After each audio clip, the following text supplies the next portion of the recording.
Hello दोस्तों, examination classes में आपका स्वागत है। आज मैं आप लोगों के लिए दोस्तों एक नया टॉपिक स्टार्ट कर रहा हूं दोस्तों, जो कंप्यूटर ऑपरेटर प्लस प्रोग्रामर के लिए दोनों के लिए मस्ट होगा। वो है दोस्तों आपके आग्रह में आपके सामने प्रस्तुत है सी लैंग्वेज। दोस्तों बस एक रिक्वेस्ट है कि ये जो मैं सी लैंग्वेज प्रस्तुत कर रहा हूं ये मेरा कॉपी का हैंड रिटन है, क्योंकि दोस्तों मेरे पास इस समय इतना मनी नहीं है कि मैं टाइपिस्ट से इसको टाइप करवा सकूं, इसका प्रेजेंटेशन तैयार करवा सकूं। दोस्तों वो पैसा अधिक मांगते हैं, इसलिए मैं टाइप करवाने में असमर्थ हूं। आप पहले ऐसे ही अभी मेरा लेक्चर को अटेंड करिए। हाँ, जब मेरा बजट बन जाएगा दोस्तों तो मैं इसको आपके सामने टाइप वाला वर्जन भी प्रस्तुत कर दूंगा, मींस प्रेजेंटेशन भी प्रस्तुत कर दूंगा। हाँ दोस्तों, यदि आपको ये अच्छा लगता है तब आप कमेंट बॉक्स में जरूर बताइएगा कि हाँ सर ठीक है।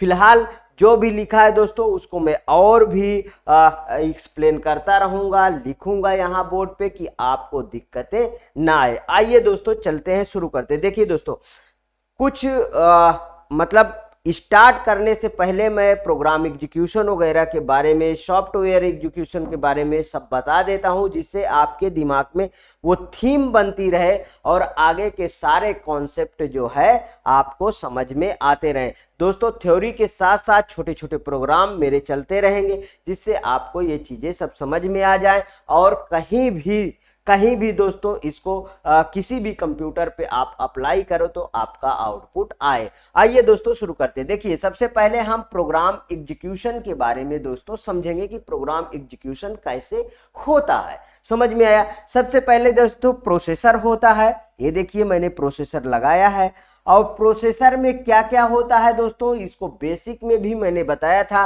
कि मेमोरी यूनिट होती है दोस्तों, कंट्रोल यूनिट होती है और एएलयू होती है। अब इसको आप नोट डाउन करते रहिए, इसका फुल फॉर्म मेमोरी यूनिट लिख लीजिए दोस्तों, मेमोरी यूनिट। अब दोस्तों यदि मैं ऐसे इसमें बोलता रहूंगा तो क्या आप सब नहीं लिख लेंगे? आप नोट डाउन कर लेंगे, ये मुझे विश्वास है। आगे देखिए दोस्तों, फिर होता है कंट्रोल यूनिट। क्या होता है दोस्तों? कंट्रोल यूनिट होता है। कंट्रोल यूनिट के बाद मैंने क्या बताया दोस्तों? एएलयू होता है, अर्थमेटिक लॉजिक यूनिट होता है। Arithmetic logic unit. अब देखिए दोस्तों, प्रोसेसर के अंतर्गत मैंने तीन बताया, memory unit, control unit, ALU. अब इन काम कैसे करते हैं? देखिए जो मेमोरी यूनिट होता है दोस्तों वो सेट ऑफ रजिस्टर होता है, उसी में जाके डाटा सेव होता है। ध्यान रखिएगा, memory unit set of register होता है, उसके बाद कंट्रोल यूनिट के बाद एएलयू।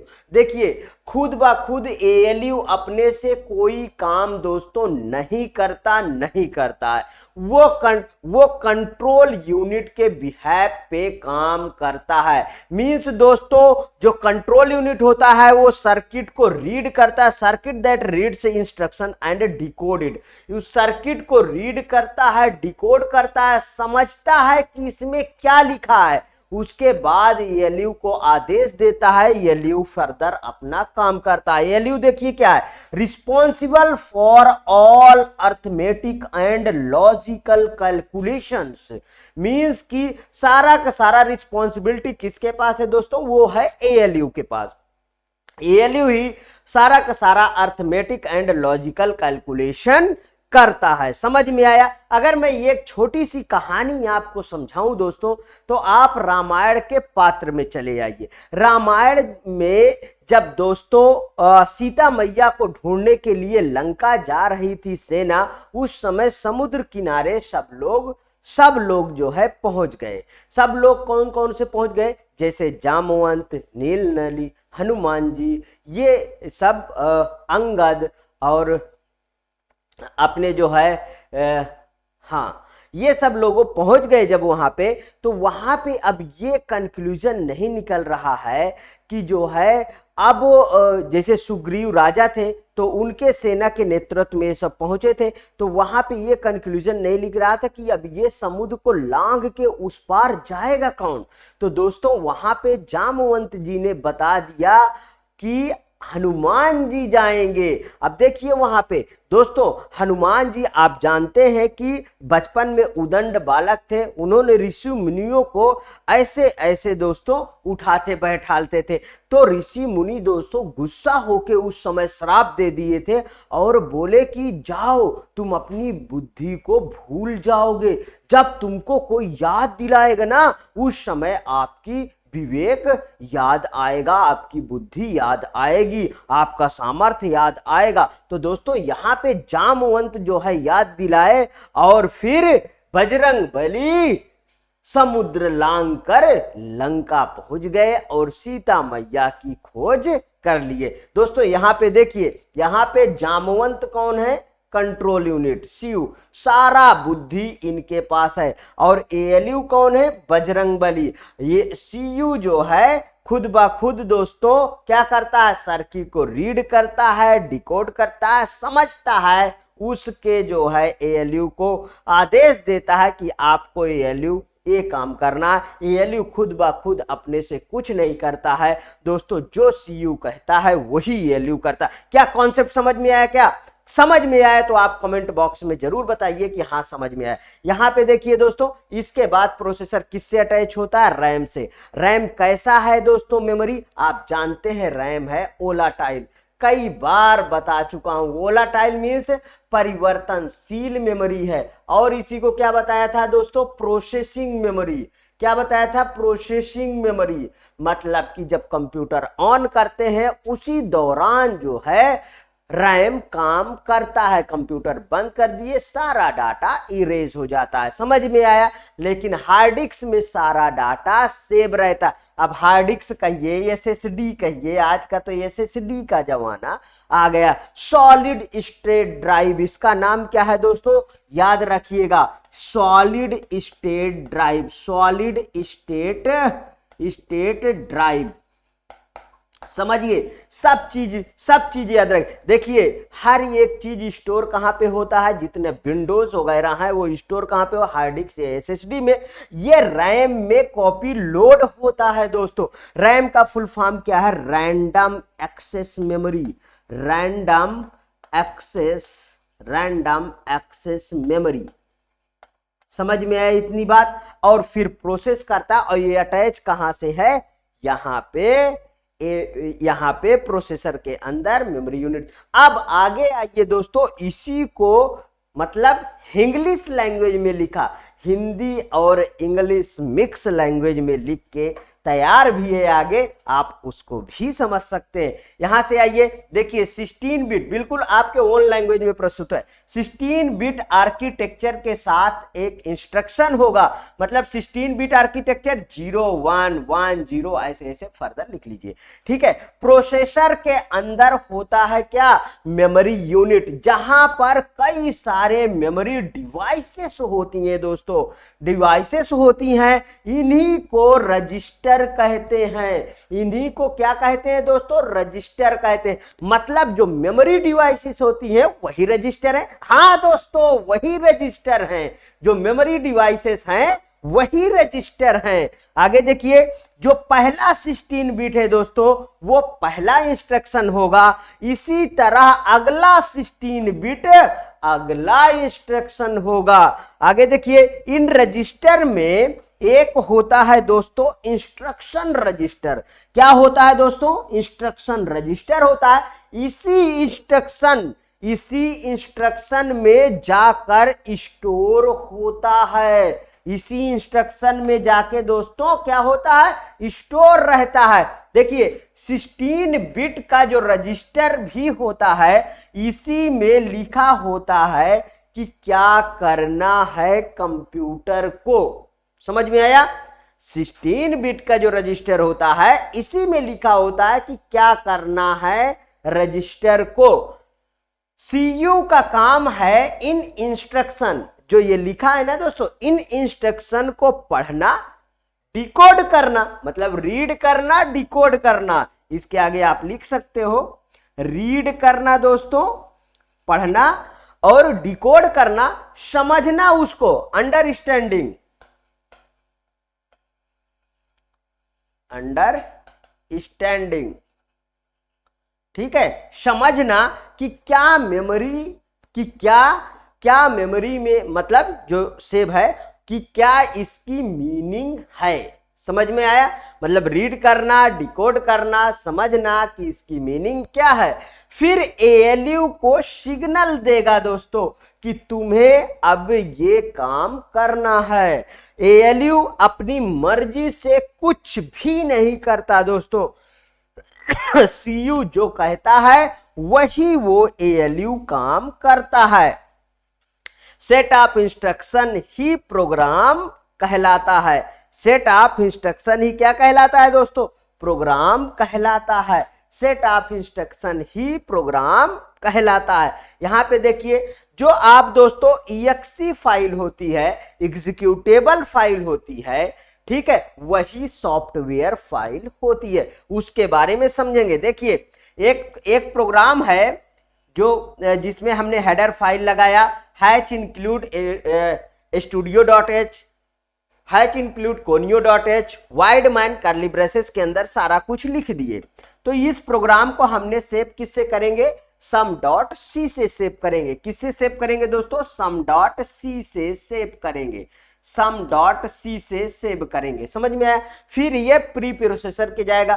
फिर प्री प्रोसेसर हेडरो फाइल से अटैच होगा, मतलब हेडर फाइल उठाएगा। हेडर फाइल कौन सी होती है दोस्तों? इंक्लूड studio.h, इंक्लूड conio.h, ये सब होता है। आगे देखिए दोस्तों, फिर ये दोस्तों ये वाला प्रोग्राम प्री प्रोसेसर उसके बाद इसको सेव करता है sum.i से। किससे सेव करता है दोस्तों? sum.i से सेव किया, और sum.i के बाद एक कंपाइलर के पास पहुंच जाता है। अब कंपाइलर का नंबर आता है, तो कंपाइलर में तो पहले कंपाइलर को आप समझ लीजिए। पहले किसका समझ लीजिए दोस्तों? कंपाइलर को समझ लीजिए और इंटरप्रिएटर को समझ लीजिए। इंटरप्रेटर को समझ लीजिए। अब इसके बाद देखिए कंपाइलर क्या है? High level language convert to low level language page by page, मतलब एक पेज पूरा एक बार में कन्वर्ट कर देता है, वो है कंपाइलर। कंपाइलर सबसे ज्यादा फेमस होने वाला मतलब लैंग्वेज ट्रांसलेटर है, सबसे ज्यादा फेमस होने वाला। उसके बाद interpreter, convert high level language into low level language line by line. समझ में आया? मतलब ये लाइन बाय लाइन जो है कन्वर्ट करता है, लेकिन इसका बहुत बड़ा बेनिफिट है इंटरप्रेटर का दोस्तों, ये हर एक लाइन में एरर भी बताता है। तो ये जो प्रोग्रामर होते हैं दोस्तों, उनके लिए बेस्ट माना गया है। क्यों? उनको हर एक लाइन में एरर बता देता है, तो वो लोग आराम से उसको करेक्शन कर सकते हैं कि यहाँ पे एरर है, उसको मतलब दूर कर पाते हैं। आगे देखिए दोस्तों यहाँ पे, ठीक है। फिर इसके बाद प्रोग्राम आगे बढ़ा। कंपाइलर का काम क्या है दोस्तों? लो लेवल लैंग्वेज में, हाई लेवल को लो लैंग्वेज में कन्वर्ट करना, मींस 0-1 के फॉर्मेट में इसको कन्वर्ट करना, और ये सेव होगा दोस्तों sum.obj फाइल से। किससे? sum.object फाइल से। ठीक समझ में आया? यही ये लिखा हुआ है। और उसके बाद ये लिंकर, अभी दोस्तों ये EXE फाइल नहीं है, ये एग्जीक्यूटेबल फाइल नहीं है। देखिए, जो कंपनी में दोस्तों काम करते हैं प्रोग्रामर, जो एक दूसरे मतलब एक तरीके शेयरिंग वाला कॉन्सेप्ट अपनाते हैं, तो उसमें कौन सी फाइल को एक दूसरे जो है शेयर करते हैं, वो EXE फाइल होती है, एग्जीक्यूटेबल फाइल होती है। वो अभी ये नहीं है, ये तो ऑब्जेक्ट फाइल है। फिर इसके बाद जाता है ये लिंकर के पास है। लिंकर किससे अटैच होगा? लाइब्रेरी फाइल से अटैच होता है दोस्तों। उसके बाद ये देता है आपको जो प्रोग्राम आगे फर्दर देता है, वो होता है दोस्तों sum.exe फाइल। sum.exe, यही फाइल को आप एक दूसरे भेज पाते हैं। समझ में आया दोस्तों, समझ में आया। यही दोस्तों exe फाइल ही सॉफ्टवेयर फाइल है। ये यहां पे लिखा है .exe file is a software file होती है दोस्तों। समझ में आया। आगे बढ़ूं दोस्तों, आज कमेंट में आपको जरूर बताना है कि सर ये कैसा अब हमें लगा, इसके बारे में आप बताएंगे, तभी मैं नेक्स्ट वीडियो लेके आपके सामने प्रस्तुत होऊंगा। यदि कोई प्रॉब्लम आती है तो यहीं से इसको मैं स्टॉप कर दूंगा। समझ में आया। आगे देखिए, अब मैं सी को स्टार्ट कर रहा हूं, बिगिन लर्निंग सी। ठीक है, अब यहां पे देखिए A to Z, capital A to capital Z, small A to small Z, 0 to 9। ठीक है, 0 to 9। और यहां पे लिखा है ब्रेसेस, ठीक है, करली ब्रेसेस, सेमीकोलन, और यहां पे double inverted comma, slash, forward slash, question mark, less than, greater than, plus, equal, asterisk, @% exclamation. ठीक है, समझ में आया। यहां पे देखिए दोस्तों आइडेंटिफायर है। ये क्या है? आइडेंटिफायर है, और यहां पे इंस्ट्रक्शन है। ठीक है, आइडेंटिफायर में मैंने 3 लिख रखा है। कौन कौन से? Constant, variable, keywords. ठीक है, कांस्टेंट कौन होते हैं उसको समझिए। Data type declaration, instruction. ठीक है, डाटा टाइप डिक्लेरेशन इंस्ट्रक्शन, अब इंस्ट्रक्शन के बारे में समझिए। ये 3 हो गया, कांस्टेंट, वेरिएबल, कीवर्ड्स। यहां पे समझिए instruction, data type declaration instruction, input output instruction, arithmetic instruction और कंट्रोल इंस्ट्रक्शन। देखिए चार। ठीक है, data type declaration instruction, input output instruction, arithmetic instruction और कंट्रोल इंस्ट्रक्शन। अभी ये इसके बारे में थोड़ा दिमाग में थीम बनी। अभी इनको 1 by 1 और हम एलेबरेट करेंगे। कांस्टेंट कौन सा होता है, वेरिएबल कौन सा होता है, कीवर्ड्स कौन सा होता है। इधर देखिए ये क्या लिखा है, ये सब क्या लिखा है, ये तो डाटा है। ठीक है, capital A to capital Z. Data क्या है? Data raw figure and facts है। डाटा क्या है दोस्तों? यहां पे एक लाइन लिख लीजिए अगर याद नहीं आता तो। Data is a raw figure and facts. अब समझ में आया। डाटा इज क्या है? रॉ फिगर एंड फैक्ट्स है, जिसमें capital A to capital Z, small A to small Z, ठीक है, 0 to 9, @ स्पेशल सिंबल, ये सब डाटा में आता है। Capital A to capital Z, small A to small Z, @ 0 to 9, ये सब क्या है? ये सब डाटा है। समझ में आया। स्पेशल सिंबल, ये सब डाटा है। तो ये सब क्या लिखा है, थोड़ी सी आपके दिमाग में थीम हुई कि आइडेंटिफायर मैंने 3 बताया, कांस्टेंट, वेरिएबल और कीवर्ड्स। कांस्टेंट, वेरिएबल, कीवर्ड्स बिल्कुल रट डालिए। इंस्ट्रक्शन क्या है मैंने 4 बताया अभी। Data type declaration instruction, input output instruction, arithmetic instruction और कंट्रोल इंस्ट्रक्शन। इसके आगे बढ़ता हूं।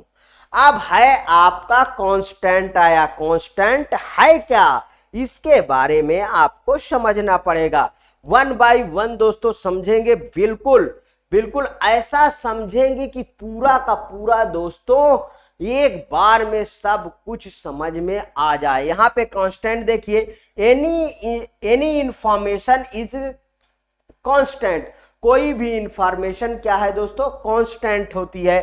Data, instruction, data equal information, ठीक, any information is a constant, data equal information equal constant.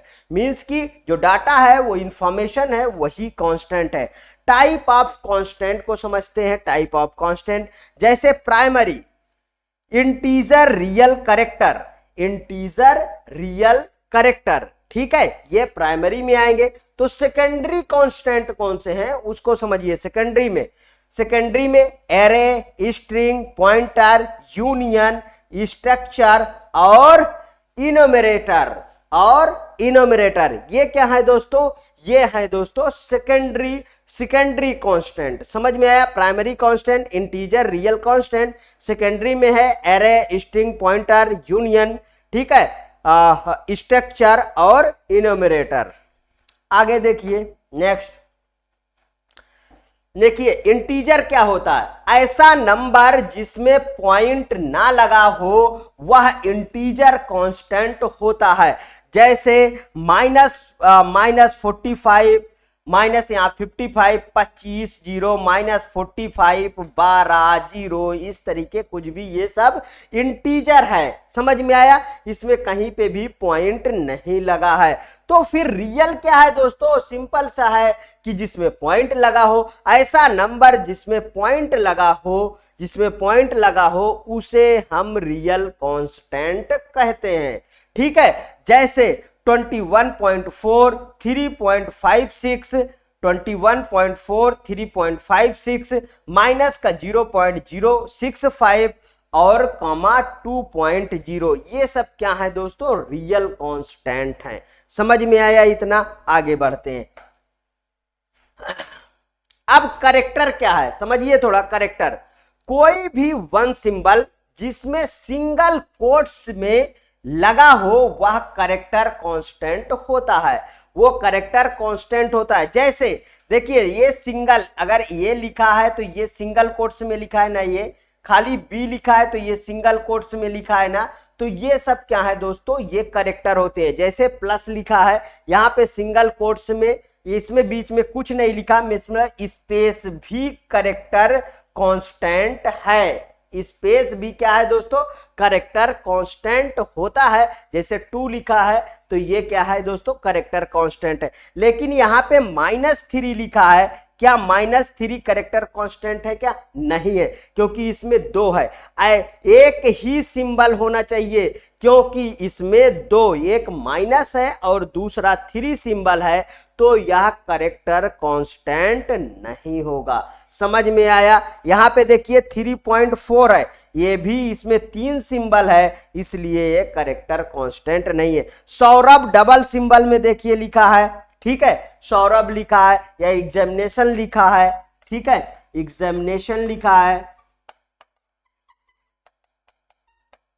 Examination लिखा है, ये देखिए यहाँ पे ये डबल, तो ये दोस्तों एक से ज्यादा जो है इसमें अक्षर है, इसलिए ये क्या है? ये जो है करेक्टर नहीं है, ये स्ट्रिंग है। आज का सेशन दोस्तों यहीं तक था। यदि आपको अच्छा लग रहा है तो प्लीज और प्लीज मेरे एग्जामिनेशन चैनल को आप सब्सक्राइब करिए, मेरा वीडियो लाइक करिए, ज्यादा से ज्यादा दोस्तों में शेयर करिए। हाँ, अपनी प्रतिक्रिया कमेंट बॉक्स में दोस्तों जरूर प्रस्तुत कीजिएगा, क्योंकि ये मैं सी लैंग्वेज स्टार्ट कर दिया हूं। हाँ, थोड़ी सी दोस्तों बारिश होने के कारण थोड़ा कैमरा में मॉइस्चर है, मुझे ऐसा लग रहा है, इसलिए मैं इसको स्टॉप करता हूं यहीं पे। इसका फर्दर वीडियो आप कमेंट बॉक्स में जैसे बताएंगे, अच्छा लगा, बेकार लगा, सब कुछ बताइएगा, वो उसी अकॉर्डिंग मैं इसको आगे बढ़ाऊंगा। ओके दोस्तों, थैंक यू।